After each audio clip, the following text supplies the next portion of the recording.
आज अकोल्याच्या शिवछत्रपती चौकामध्ये आदरणीय गोविंदजी पानसरे यांच्या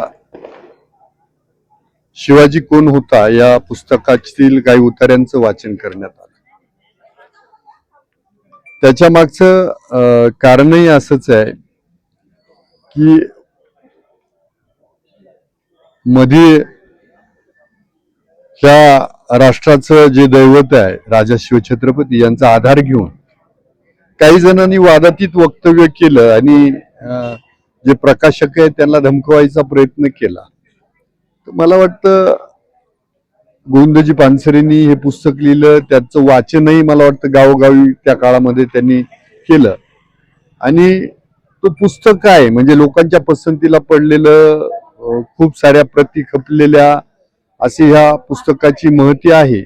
आणि त्या पुस्तकाचं जे काही मध्ये वातावरण काही राज्यकर्त्यांनी म्हणण्यापेक्षा काही नेते मंडळींनी कलुषित करण्याचा प्रयत्न केला, तर मला वाटतं महाराष्ट्रासाठी ते भूषणाचं नाही आहे। शिवराय हे कायम या महाराष्ट्रातील प्रत्येकाच्या मनामनात आहेत। रक्तामध्ये म्हणजे नुसती घोषणा दिली का शिवाजी महाराज की जय झोपेतही म्हणतील अशी सगळी परिस्थिती आहे। त्यामुळं हा पुरोगामी महाराष्ट्र आहे। शिवरायांनी महात्मा ज्योतिराव फुलेंनी जे शाहू फुले आंबेडकर आणि छत्रपतींच्या विचारानं चालणारा हा महाराष्ट्रात आहे। आणि अकोले तालुका तर कायमच पुरोगामी राहिलेला आहे। याचा अर्थ असा नाहीये की आम्ही देवांना मानत नाही, आम्ही नास्तिकेत असा याचा अर्थ बिलकुल नाहीये। आम्ही देवांना मानणारे आहोत, आम्ही अगस्ती महाराजांना मानणारे आहोत, आम्ही कौसाईला मानणारे आहोत, आम्ही रामाला मानणारे आहोत।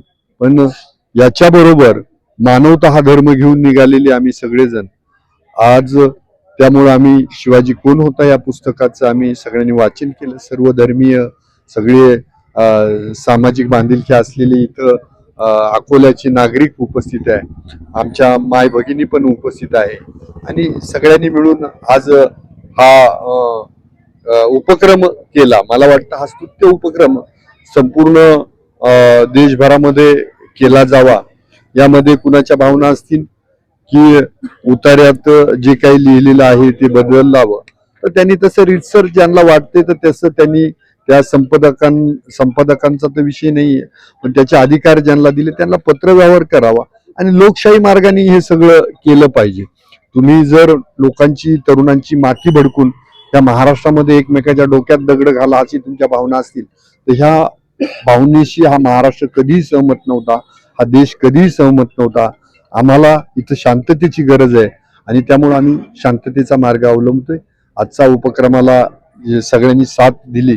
मी मुद्दाम सगळ्यांची नावं घेत नाही कारण कुणाचं नाव राहिलं तर मला बरं वाटणार नाही, परंतु ज्यांनी ह्या उपक्रमात सहभाग घेतला, मीडियानी याची दखल घेतली आहे आणि हजारो लोकांपर्यंत या आमच्या भावना पोहोचवणार आहे।